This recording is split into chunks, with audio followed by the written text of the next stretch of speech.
Okay,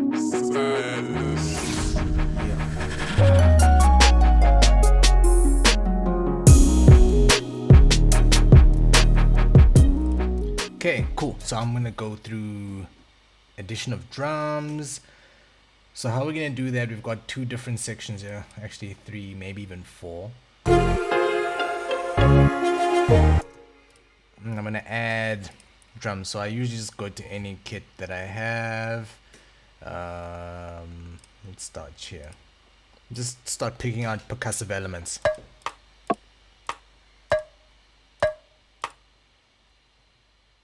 So I'm gonna take 8 and 13, just because I heard them first. Okay. And it'll be sparse wherever I can place them. So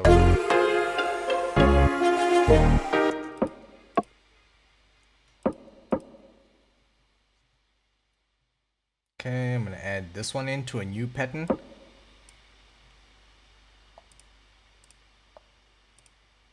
And place them in between. So now I've got something rhythmical to work with.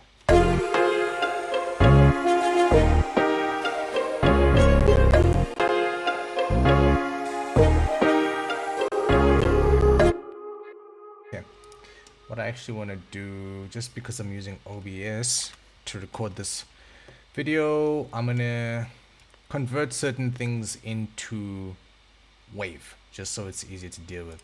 So I've got Serum here, which is quite CPU heavy, so I'm gonna render that. Let's do that.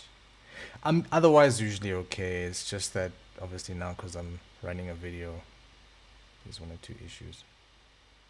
Okay, so yeah, that's the first one rendered.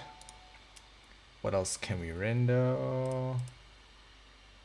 I don't know what's happening. I think Flex could also be pretty CPU intensive.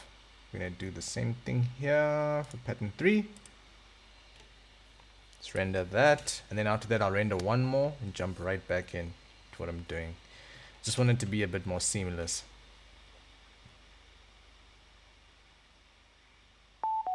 Cool.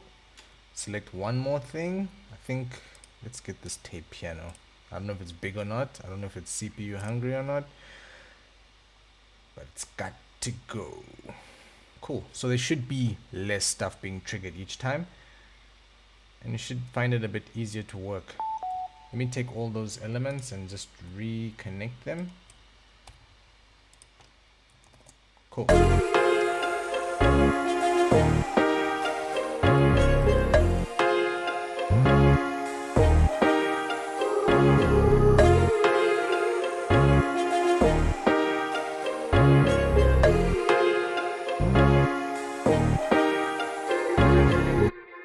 Okay, cool.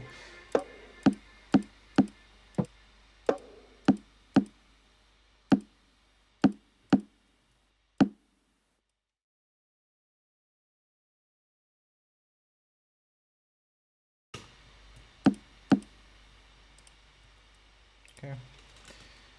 Let's trigger this one and get it in.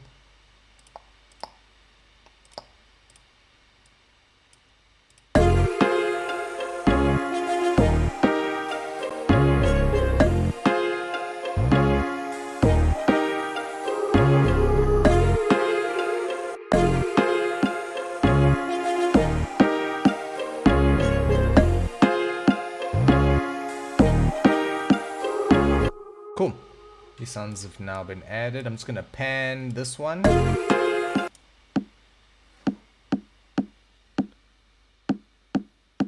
It's coming in from the one side.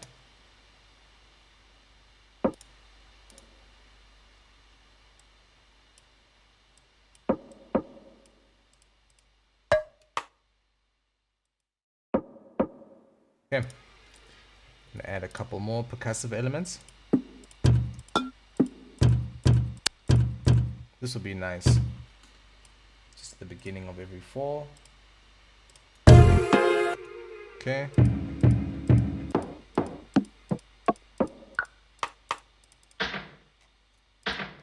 And there always has to be a random sound. Absolutely love these.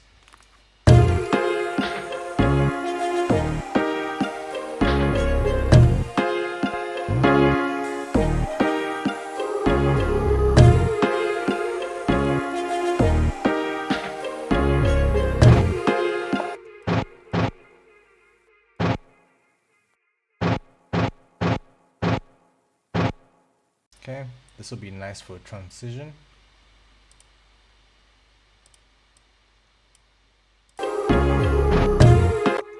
Louder and a bit more drawn out. Okay.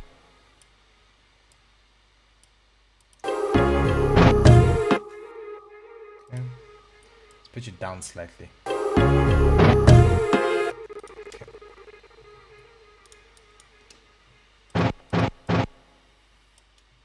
I'm going to introduce it as a WAV file. Let's do that rather.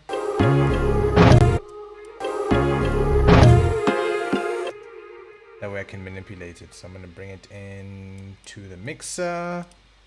Let's link it.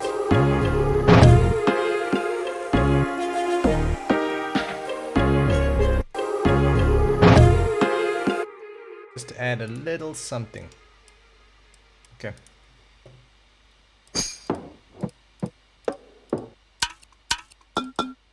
Okay, I think we're pretty much done here. Sometimes what I'll do is I'll get a loop and I'll lay it under this, but really softly, so that my stuff is still primary and then this, like a loop, just sits behind it. What that does is helps to fill up the space. I might actually do that if I listen back maybe a day or two from now, and then I want to add something more, just to give it a bit more beef, a little bit more body. But for the time being, we're cool.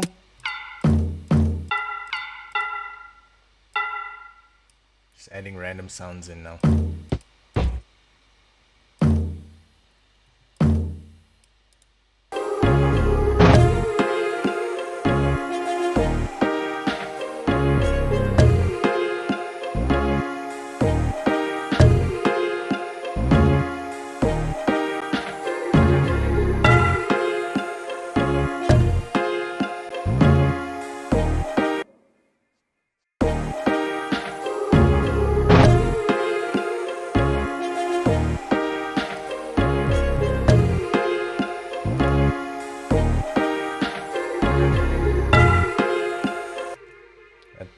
Didn't have the effect that I wanted it to. We can always change that. Let's see what we can do. Just link everything again. I want this one to sound bigger. Let's try add some gain. Same time we're gonna add some convolver. Let's get it sounding a bit better. Hopefully sounding a bit bigger. Let's see what's up.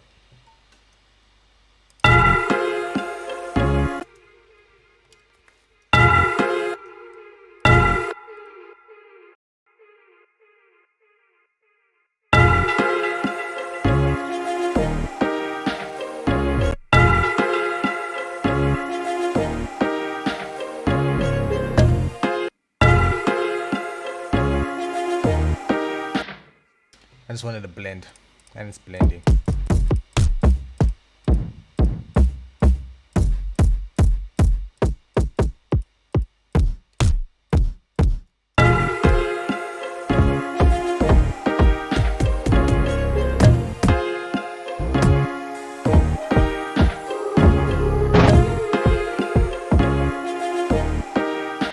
Okay, I don't usually use a kick other than the OVO one that I always use.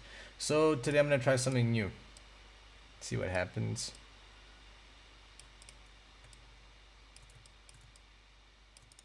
Okay, I want a pretty repetitive pattern.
Okay. So I'm just adding bits and pieces here and there. Nothing too fancy. Now that kick is getting lost. So I'm gonna take the kick. I don't usually use this kick, but I'm gonna try and make it fit. First off, let's see where it's playing.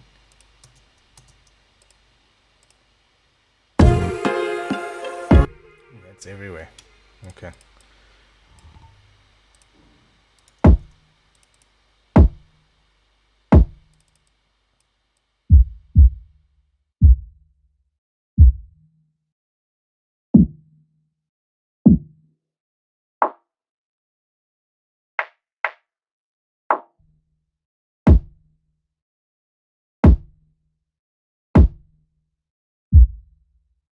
There are things I'm hearing that I want, like this area. I want a little bit of this boominess.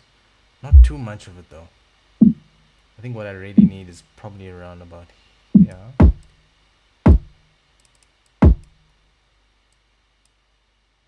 Then this distortion I'm not liking here.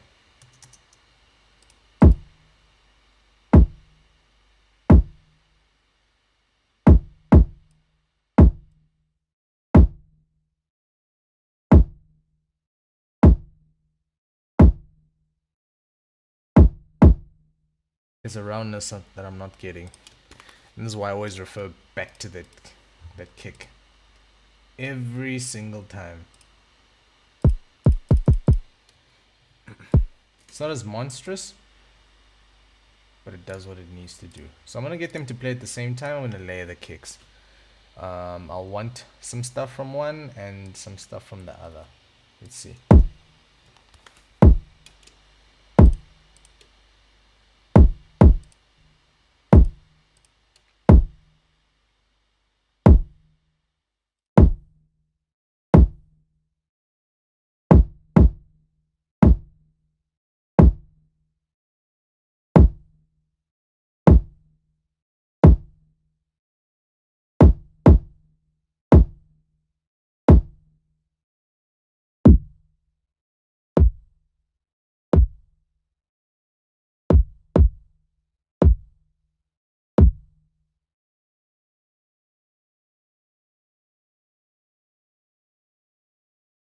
Try, we see. If it doesn't work, it doesn't work. Okay. I'm just gonna side chain while we're here. I'm gonna side chain to the silent, which is the bass. Let's get that side chain working. Let me show it to you so you can see it happening in real time. Where are we in the beat? Ah.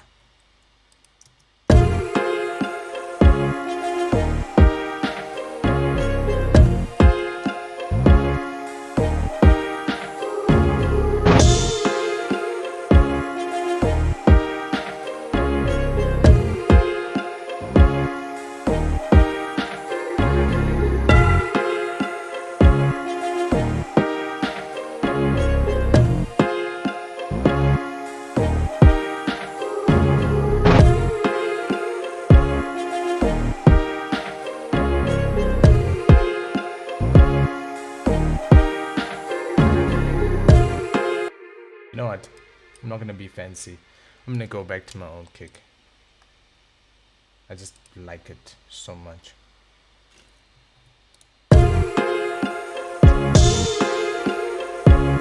Okay, last move is a snare. Just want something.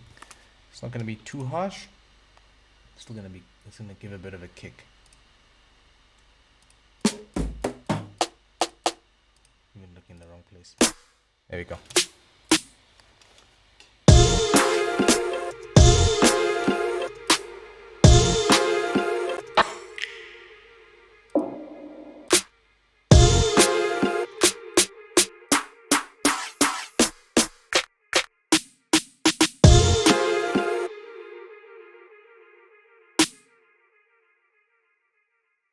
Okay.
adding more random elements in.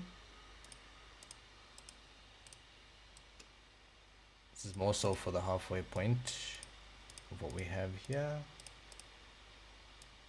Oh, those other elements I added in also need to go via the mixer. You can see I'm mixing as I go. Okay, you're not really here anymore. Kick. Okay, that's super loud. Sorry about that.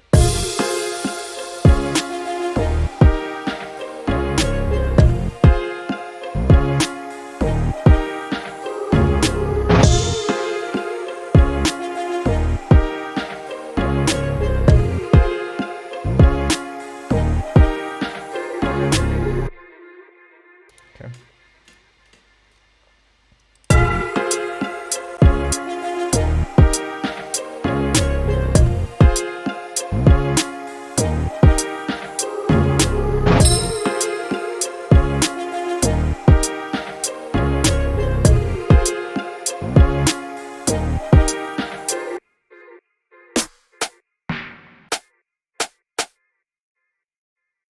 Next sound, another snare to play at the end of every segment.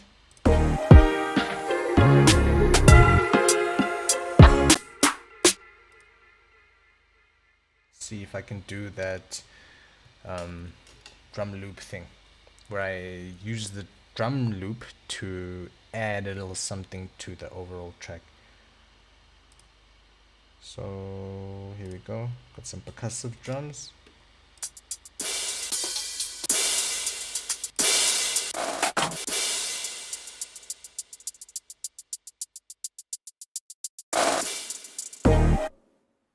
Let's try some of that, right? Now just fit that to tempo. That should sort out a lot of the timing issues, and then what I'm gonna do is just send it right to the back.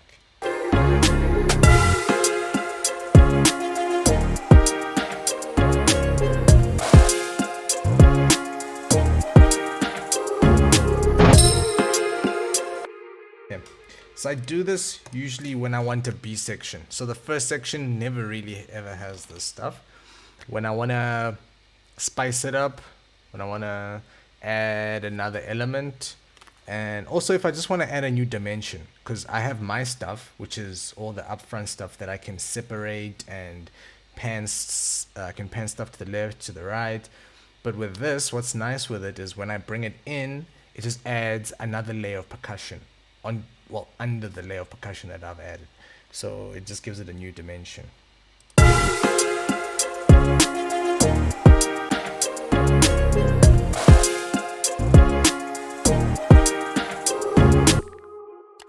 Have areas where it drops out.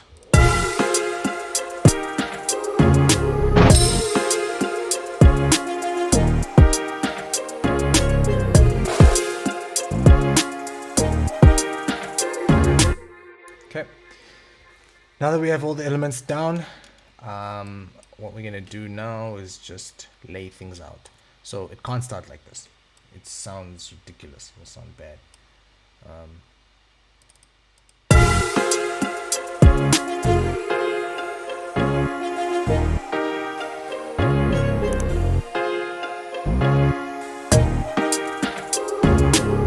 Okay, you guys cannot come in. The vocals should not come in right in the beginning.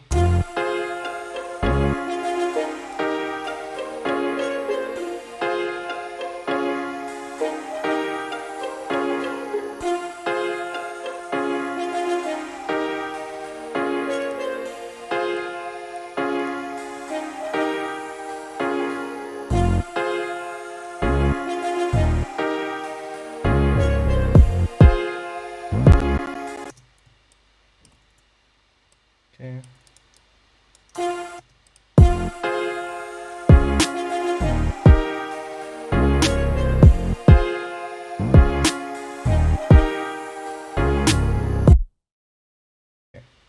So I brought in certain percussive elements. Should help us out.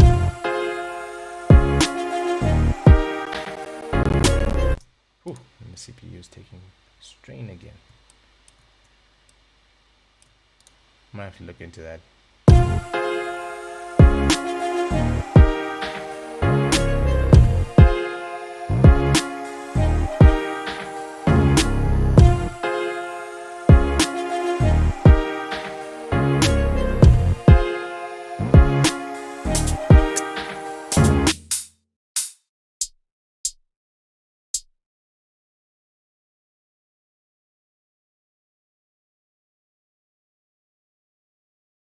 Want something playing softly in the background before we get to the chorus.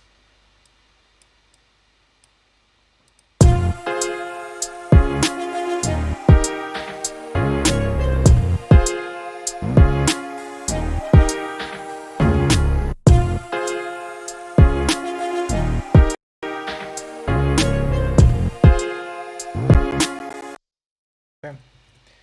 And there we have it. We've got the majority of the beat down. My poor CPU seems to be doing something. I'm sure there's something happening in the background. But yeah, we've got majority of what we need down, and I'm happy, right? This is probably gonna be part of the entire album. That's gonna go to TV. Whether or not they'll use it, I don't know. I suppose it can fit. I think there's certain tracks on some of the albums that I send in that are a little bit over the top. I've got some tracks where I go through where I can feel even through the production process it took a lot out of me to create it. And you've got some that are like this, right? This I would never send to an artist. I don't feel that they'd do anything on it. Maybe they would, I don't know. But this I feel would be great as bed music. Something playing in the background while there's someone's talking about something or something's happening. Essentially it would be bed music. And in those situations, sure, they'd use the composition as you see it laid out in front of us here, but what they might actually end up doing is they might take a particular section. So it might literally be this.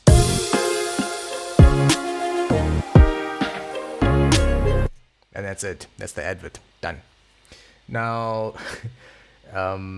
production music is funny in that you can create an entire album of 20 minutes worth of music, and you out from that album the only thing that really ever gets placed is 30 seconds of the 7th track. That's it, and that earns you the majority of your money.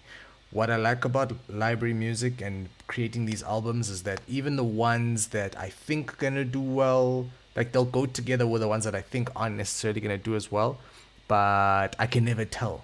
This might be the one that might fit that particular shoe advert in that, I don't know, that European country. I don't know how it's gonna work, but yeah, that's essentially how I work it. I create what I can and I move on to the next one, on to the next one. That's how I'm usually churning out music. From here I just go into the mixer, sort all of this stuff out. On the master, what I generally have going is I've got some compression, I've got some multi-band here through Maximus. I'll add some stuff. Then if I need anything filtered, so like global filter, I always just have one of these here as part of my template. So if at any point during the mixing process I want to do something like this,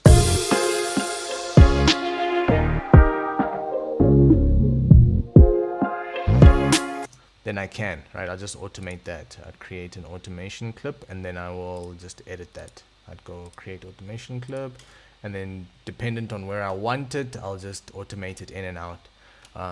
What else do I have going on here? I've got a glitch. At the moment it's switched off. Glitch, what that does, it gives you all these effects, your modulators, your retrigger, your reshuffler, all that glitchy stuff that can happen. So if I wanted to do a tape stop, then I could, you know, select the tape stop and put a little something there. I think it would be there. Then when I activate it, then it should trigger now.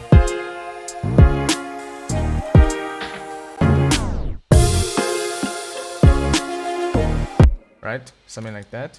We don't want anything like that right now. That's more for later stage. Then right at the end we've got the meter, which is then telling me what's going on in terms of volume.